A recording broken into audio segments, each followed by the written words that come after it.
এই কলকাতায় কিন্তু এর আগের আমলে, আমি কোনো আমলে কথা বলছি না, কলকাতায় দীর্ঘদিন তৃণমূলের আমলে একের পর এক বাড়ি ভেঙে পড়ে যাওয়া, আগুন লাগা, বড়বাজার থেকে আরম্ভ করে সেন্ট্রাল ক্যালকাটা সর্বত্র এই ঘটনা, বউবাজার সর্বত্র এই ঘটনা আমরা দেখতে দেখতে জেনে গেছি যে কলকাতায় মানুষের জীবন বড় বিপন্ন। কলকাতায় প্রমোটারদের রাজ এমন করে গেড়ে বসে আছে যে কোনো বড় বড় বিল্ডিং তৈরি করতে গেলে যেগুলো প্রাথমিক শর্ত, সেই শর্তগুলো মানা হয় না। অর্থাৎ মাল্টি স্টোরি বিল্ডিং করতে গেলে সেখানে ফায়ার ব্রিগেডের যাতায়াতের ব্যবস্থা আছে কিনা, জলের ব্যবস্থা আছে কিনা, আগুন নির্বাপক ব্যবস্থা আছে কিনা, আগুন লাগলে কী করতে হয় তার কোনো ব্যবস্থা আছে কিনা, কিছু দেখা হয় না। পয়সা ফেঁকো, তামাশা দেখো। কর্পোরেশন, মিউনিসিপ্যালিটি এই সর্বত্র যে দুর্নীতির শিকড় মানে গেড়ে বসে আছে, এখান থেকে মানুষকে বাঁচাতে গেলে আগে শক্তপোক্ত আইন, শাস্তি সব কিছু করা দরকার।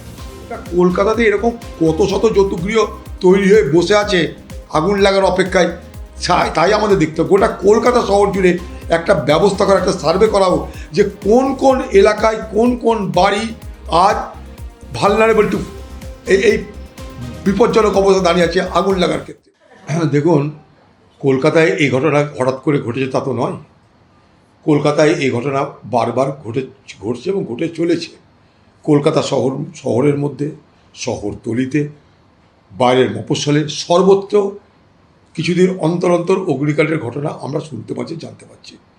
2-3 দিন আগে তারাপীঠ, যেখানে লক্ষ লক্ষ মানুষ তীর্থস্থান বলে যায়, সেখানেও তাদেরকে এই অগ্নিকাণ্ডে মৃত্যু হতে হয়।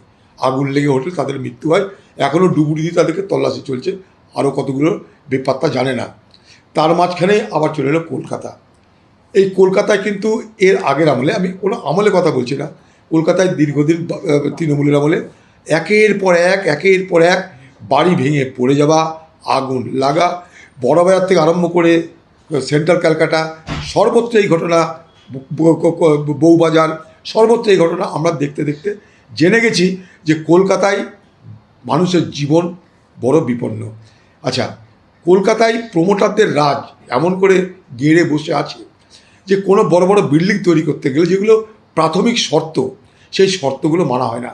অর্থাৎ মাল্টি স্টোরি বিল্ডিং করতে গেলে সেখানে ফায়ার ব্রিগেডের যাতায়াতের ব্যবস্থা আছে কিনা, জলের ব্যবস্থা আছে কিনা, আগুন নির্বাপক ব্যবস্থা আছে কিনা, আগুন লাগলে কী করতে হয় তার কোনো ব্যবস্থা আছে কিনা, কিছু দেখা হয় না। পয়সা ফেঁকো, তামাশা দেখো। পয়সা দাও, বিল্ডিং বাড়াও, কোনো অসুবিধা নাই। মানুষ মরুক, মানুষ বাঁচুক, কারো কিছু যায় আসে না। এটা শুধু কলকাতাতেই নয়, আজকে সারা বাংলা জুড়ে কিন্তু ছোটোখাটো শহরেও এই অবস্থা তৈরি হয়েছে। আজকে দিনে হয়তো কলকাতাকে দেখে আমরা ভাবছি শহরতলি ঠিক আছে বা ছোট শহর ঠিক আছে, কিন্তু আমি বলবো একদম নয়। ছোট শহরগুলোতেও কিন্তু অবস্থা ভয়ঙ্কর হচ্ছে। মানুষের বসবাসের প্রয়োজন, বসবাসের জন্য ঘর প্রয়োজন, ঘর সাপ্লাই দেওয়ার কারণে আজকে বেআইনিভাবে যত্রতত্র সেখানটাই র্যাম্প্যান্ট করাপশান করে যা খুশি তাই দুর্নীতির মাধ্যমে একের পর এক গৃহ নির্মাণ হচ্ছে, মাল্টি স্টোরি বিল্ডিং নির্মাণ হচ্ছে। কবে সরকার সচেতন হবে আমি জানি না।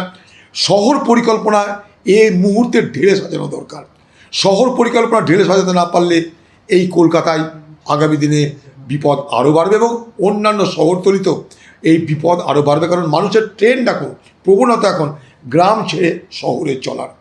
তাই যেখানে শহরের জনসংখ্যা বাড়ছে, সেই শহরের জনসংখ্যা বাড়ার সঙ্গে সঙ্গে আরবান প্ল্যানিংয়ের কোনো ব্যবস্থা নেই। ফলে এখানে একটা ব্যালেন্সের অসুবিধা হচ্ছে। এই ব্যালেন্স থাকছে না। কলকাতার যত জলাজমি, ওয়েটল্যান্ড, রামসের সাইট হওয়া সত্ত্বেও সেগুলোকেও বন্ধ করে দেওয়া হচ্ছে। প্রমোটার, কর্পোরেশন, মিউনিসিপ্যালিটি এই সর্বত্র যে দুর্নীতির শিকড় মানে গেড়ে বসে আছে, এখান থেকে মানুষকে বাঁচাতে গেলে আগে শক্তপোক্ত আইন, শাস্তি সব কিছু করা দরকার। বিদেশ মানে বিশেষ করে বাংলাদেশের লোকরা আসে এই জায়গাটা, যেই জায়গাটা কথা বলছে, ওখানে বাংলাদেশের লোকরা বেশি কনসেন্ট্রেট হয়, বেশি আসে। এটা একটা জায়গা। আরও কথা হচ্ছে ওখানে খুব ভালো খাবার পাওয়া যায়। কলকাতার লোকরাও সেখানে খেতে যায়, আমি নিজেও অনেকবার খেতে গেছি। ওখানে খুব ভালো খাবার পাওয়া যায়, বাংলাদেশি হোটেল টোটেল আছে। তো স্বাভাবিকভাবেই বাংলাদেশি লোকরা ওখানে বেশি আসে। এছাড়াও কতগুলো ট্যুরিস্ট আছে না, মানে বাজেট ট্যুরিস্ট আর কি, মানে সুস্ট্রিং বাজেট করতে হয় যাদেরকে, অর্থাৎ তাদেরকে অল্প স্বল্প পয়সায় থাকা ঘোরার ব্যবস্থা করতে হয়, তাদের জন্য ওই এলাকাটা হচ্ছে আইডিয়াল এলাকা। সস্তায় ঘর আছে, সস্তায় খাবার আছে, ব্যাস সস্তায় ঘর সস্তায় খাবার জন্য ওই এলাকাটা একটা আইডিয়াল ট্যুরিস্ট স্পট, ফলে সেখানটায় প্রচুর মানুষের ভিড় হয়।